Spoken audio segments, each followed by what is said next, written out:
Hello and welcome back to Let's Play Teleglitch Dynmore Edition. In episode 4 we are exploring the necrotic tissue research department, and it's actually one of my favourite levels in the game because, depending on the level generation, it can actually be quite short.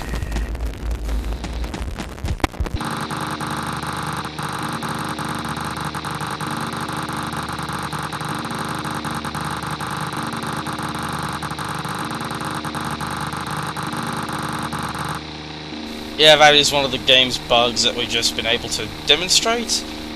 If you access a terminal while a sound is playing, the sound will loop forever while you're reading the terminal.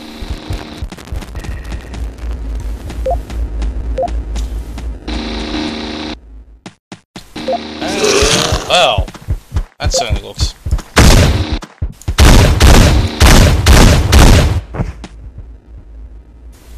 I can't complain. I get this guy's machine gun.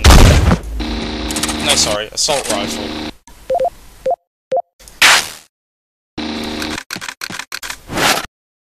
But yeah, we can also upgrade our detector into an EM detector, which is basically a detector, but much, much better. I'm also going to take the spare MG3200 with me, because it's possible that I may be able to craft one of the more powerful weapons in the game, that is the earliest weapon you can get, which is a game ender.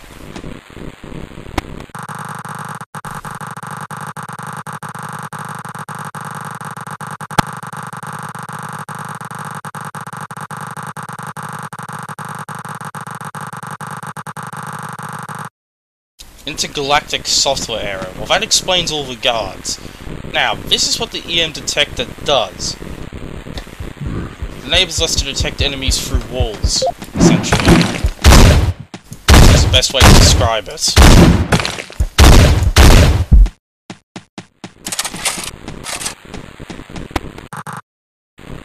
Just read that, didn't I?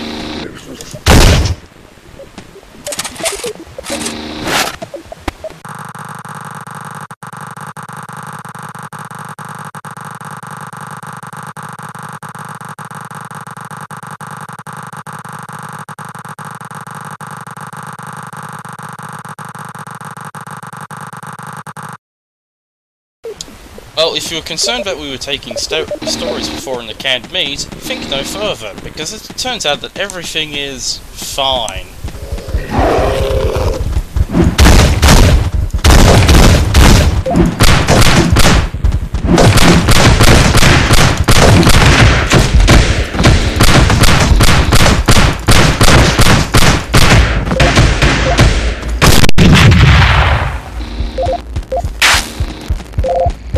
Yeah, I just demonstrated the can gun, and that's what the can gun does. It's essentially, it could be thought of as the game's flak cannon, and it's just as powerful as a flak cannon as well. Here's what the heavy weapon can do. Yeah, some enemies have a chance of dropping nail boxes as well. I'm just going to pick up all this free loot, continue carrying it with me, and then proceed to get shot. And miss.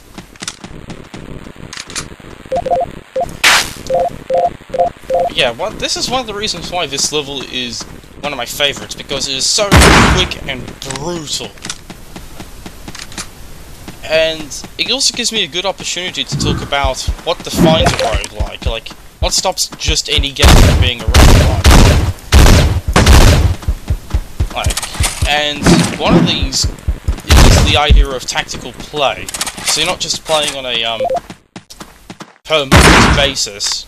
Every moment is carefully thought out, and you have to make sure that at the end of it, play well, or you just simply die. Like another aspect of roguelikes is the idea of that it's based in hack and slash. So the priority isn't so much on plot development or story, it's based on killing things and acquiring loot or treasure. The third thing which defines a roguelike, at least in my mind, is the aspect of permadeath. The idea that you have one chance to do everything, and that if you die, your save file gets deleted also.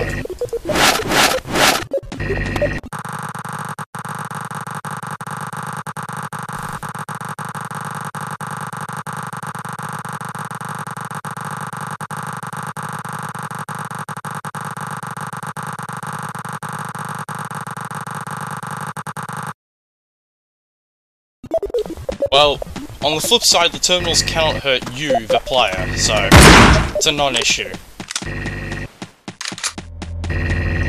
It's an issue for everyone else, though we're not going to find any other survivors, probably.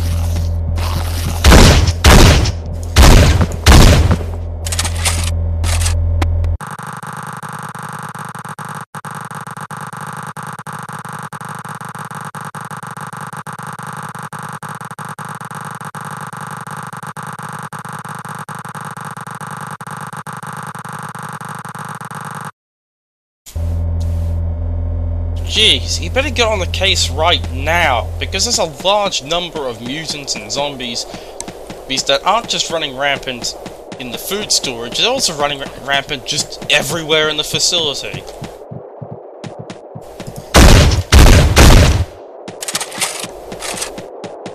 We need to get on the digital equivalent of phones, or something or other, and just let that person know that these problems are happening and they shouldn't be.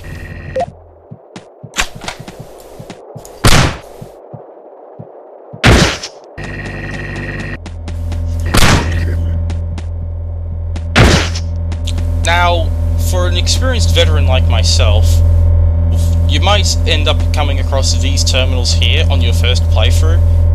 However, because I'm a veteran and because I've been playing the game for a while, all of my terminals just look like terminals and they don't have this outline. So instead for us, we're going to get the teleporter location marked on our map, and it's right there. As I said before, this level can be very quick depending on the level generation, and it is one of my favourite levels. Although, of course, we're going to explore everything else. Now, right here we have ourselves a large tube, and the large tube is, put simply, one of 4 things we need in order to make a weapon called the cannon. And that's basically what I'm going to be prioritizing for this playthrough, as I mentioned in an earlier episode. The thing is that you only get 2 large tubes, and they're both at the start and the end of the game, so we're coming into the sections of the game that I typically refer to as the mid-game, and as a result of that, we're going to be having a constant crisis of ammo shortage. I wouldn't be having this ammo shortage if I decided to instead make the nail gun, but I'm thinking long-term investment.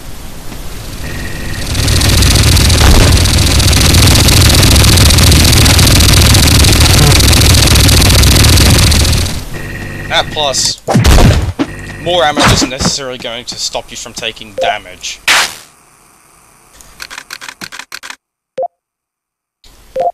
Also, I do not know why I'm carrying around a second 9mm pistol. We're not going to be able to find hardware unless it's... well,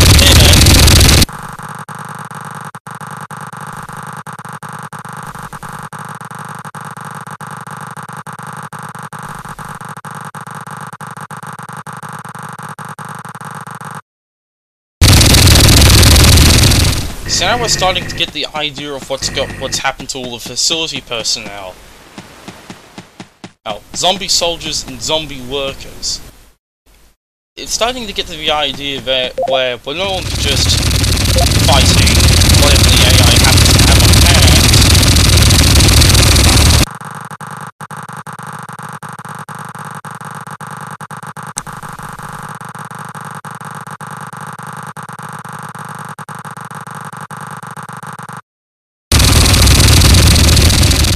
I read in an earlier piece of lore that data scientist number 23 was electrocuted through the terminal he was working on.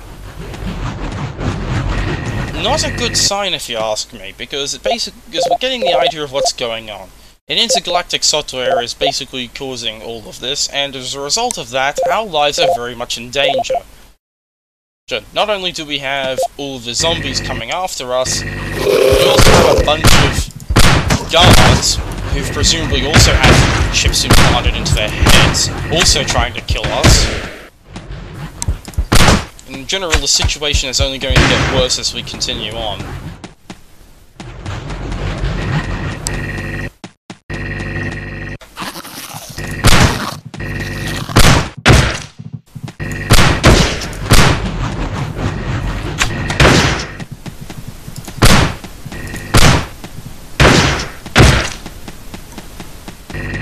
So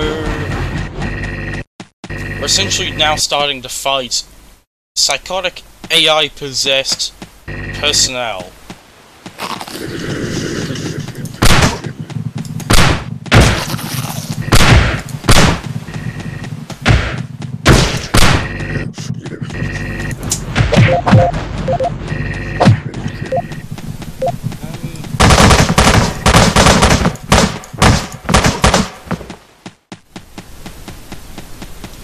I did deliberately trigger the trap because I was hoping to get another canned meat.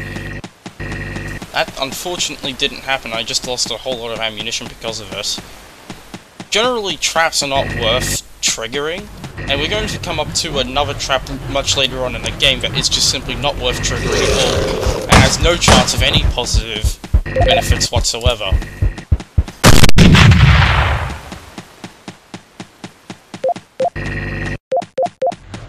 But revealing what kind of trap this is would be a spoiler alert.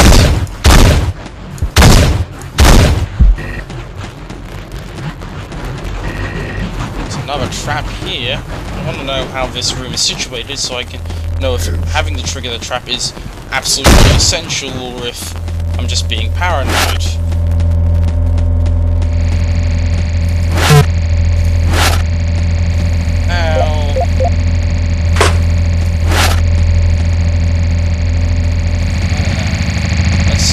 Just being paranoid, or do I have to trigger the trap in order to get to the room. If I go around the trap, I might be able to see if... Oh, that is narrow. Let's see, how's this... We're gonna have to trigger... We're gonna have to not just trigger one trap to get to the next room, we're gonna have to trigger two of them. On the flip side, I do have a bit of a plan on as to how we can organize this, how we can deal with this.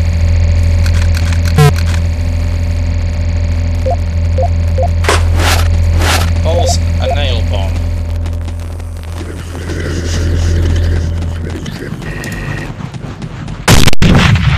That worked well. At least I'd like to think so.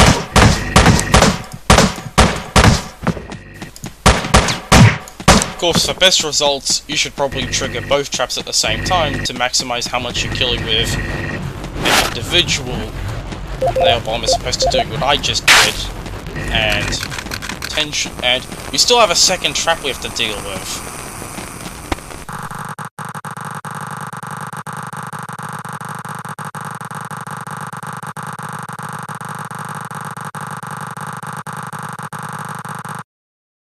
I didn't think electromagnets had any effect on trees. But yeah, the next trap, and the supply of potential ammunition is just, well, I'm gonna have to start tossing explosives now. Hey! That was not very good. Safe handling of explosives 101. Never drop an explosive at your face.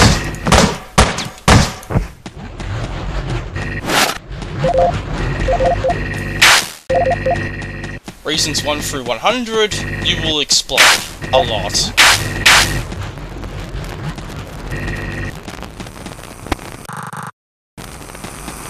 We didn't get anything else, so here's what mysterious enemies now await us.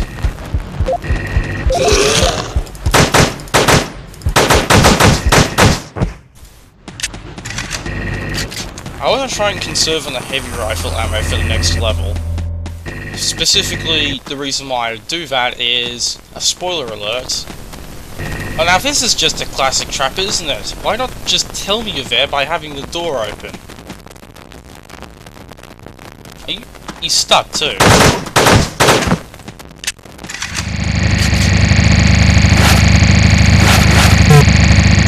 Yeah, the pathfinding isn't exactly perfect. Now, okay, I need to explain this quickly. I can make a dual rifle at the moment, and while the dual rifle does have slightly more armor penetration, the problem is that it consumes twice as much ammo. Another thing is that I won't demonstrate this bug, but if you have an odd amount of ammo for a gun which uses an even amount of ammo to shoot, you basically cannot load in a single round for that gun. And I prefer my accuracy and my ammo conservation perfectly intact, so I'm not going to be making the dual rifle, but I just straight up like to be able to shoot at things from a distance and be able to conserve ammo. Now, unfortunately this is another trap we have to trigger, and for good reason. There is a secret right there!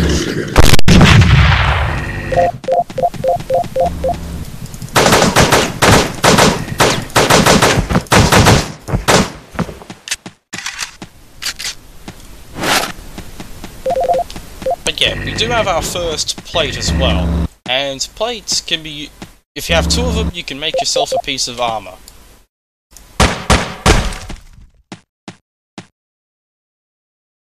Goody. Although we're full on stuff. Okay, we basically have the option here of making ourselves a teleport.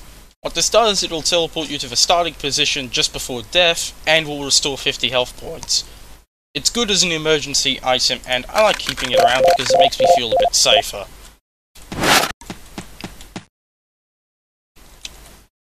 I went through the same door, or sorry, I went through the same... there we go. It would not been nice if I had to use my SMG a bit more to get through that. But yes, we're on the hunt for secrets as well. No, those are not secrets, unfortunately. But we might as well take a look at the map and just get an idea where they might be. Okay, I think the next one should be somewhere near the exit.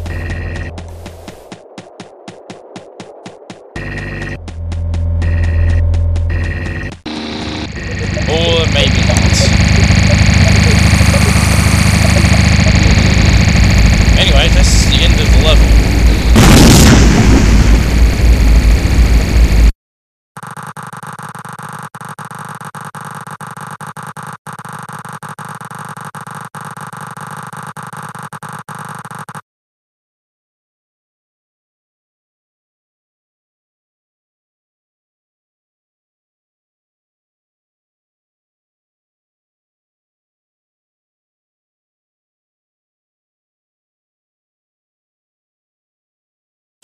Yeah, and that's the end of episode 4. Join me for episode 5, which will encounter our first boss fight, and we'll also take a look at one of the game's features that I've been skipping over for a particular reason. All of which will be discussed in the next episode. See you then.